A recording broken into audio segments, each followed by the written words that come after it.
They're hearing you say, by waterboarding, you could get information. John McCain said this: torture is not about who they are, it's about who we are. Shouldn't we be on the front lines trying to win an ideological battle? You know, you said two very, very profound things, and I'm not just patronizing you.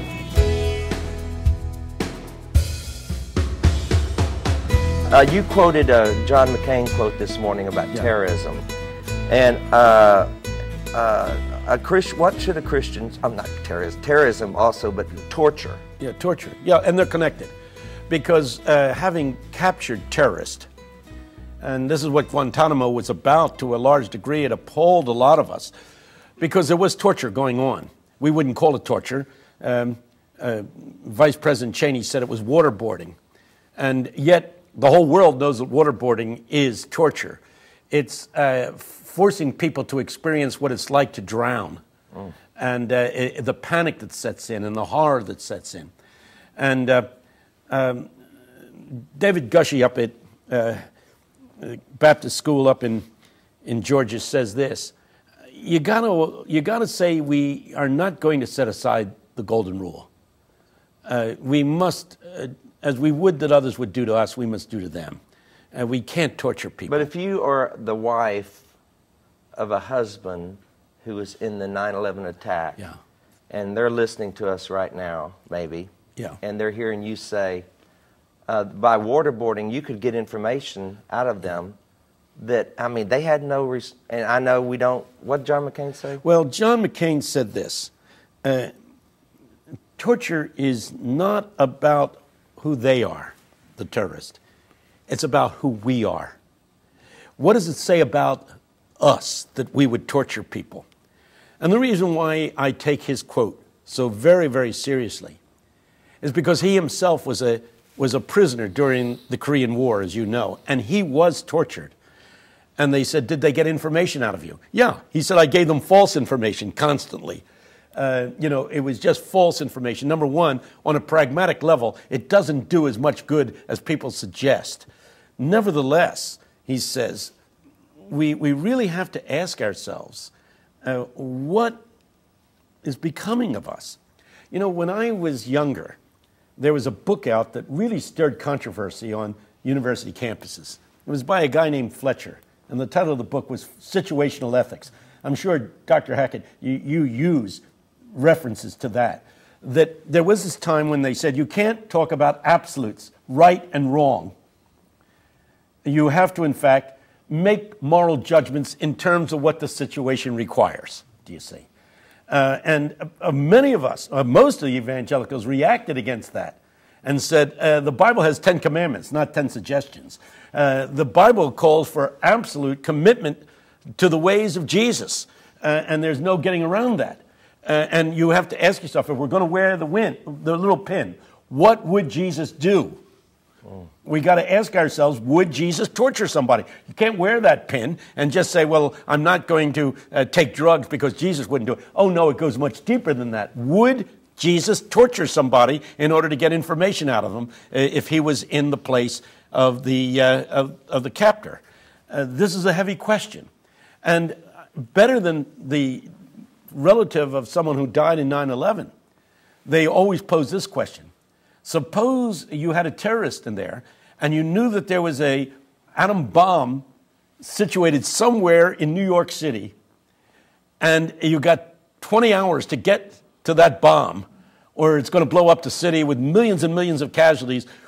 And here you've got this guy and you've tried everything you know how and you haven't gotten the information. Would you torture him if that was the only thing left? That's the heavier question. And I always tremble at that sight. But I got to say, beware lest you save the world and lose your own soul. I worry about what happens to us as people spiritually when we submit ourselves to these tools. You know, you mentioned John McCain. I want another quote. Here's another quote. This comes from an atheist, Friedrich Nietzsche, who said this: beware when you fight the dragon, lest you become the dragon. Well, you know what he meant by that. In trying to deal with somebody who is evil, Be careful the way in which you treat that person, lest you become just like that person. When I look at the terrorists and their insensitivity to human life, I worry that as we engage in the kind of practices that they would employ, whether or not we in the long term will become like them. I think we got to go the Jesus way and ask the simple question, what would Jesus do? You say a lot of people could get hurt and you could get hurt. Indeed, that's true. And Jesus said, if you're not ready to bear this cross, then in fact, don't call yourself my follower. I know that's a hard saying, but Jesus wasn't light and easy on any of us. Students. Yes, sir. Right over here. What's your name again? I'm Jim. Okay. I just feel as Christians we kind of pigeonhole ourselves into interesting situations when it comes to warfare. We sit idly as we either are pacifists or just aren't big fans of killing people and wait for our soldiers to win the war for us, keep us safe. When shouldn't we be on the front lines trying to win an ideological battle? Shouldn't we be sending missionaries to Afghanistan and missionaries to places we are at war with so that we may win their hearts over rather than just subdue their bodies? I mean, wouldn't that be a more positive thing in two directions? You know, you said two very, very profound things, and I'm not just patronizing you. Thank you. That's a very, I mean, that was pretty heavy stuff. You said two things. Number one, about war itself, you know, and what should be the Christian attitude. It should be noted, Mark, that for the first 350 years of the Christian church, the church was, in fact, nonviolent and practiced nonviolent resistance. 350 years. It wasn't until Constantine came on the scene and the church suddenly was legitimated by the Roman Empire. We had a born-again emperor in Constantine, and the church and the government became wedded to each other. And at that point, everything changed. And Augustine is case in point.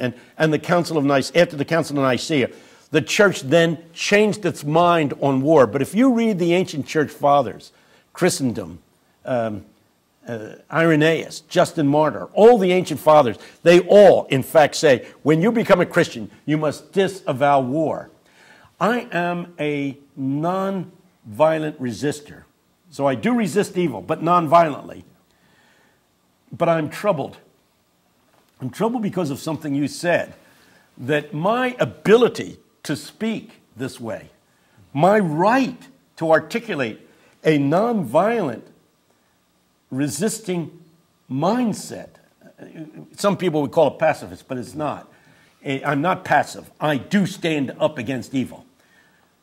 I turn the other cheek, but I just don't just take it. I look at the guy straight in the eye and say, you want to hit me? Hit me again. Go ahead. Go, as Jesus, that great song that some of these God kids know. Go ahead. Drive the nails through my hands. Go ahead. Put the spear in my side, because I'll rise again. That strength of standing up against evil and saying, do your most against me. I will triumph over you with love, which is what Martin Luther King taught. I recognize that my right to be that way, the right of Martin Luther King to be a pacifist, was dependent upon a lot of brave men and women going to the war battlefield and dying for my right to be this. So right. You can see why I am a troubled nonviolent resistor. It's not clean cut, but the reality is that the church did maintain that position.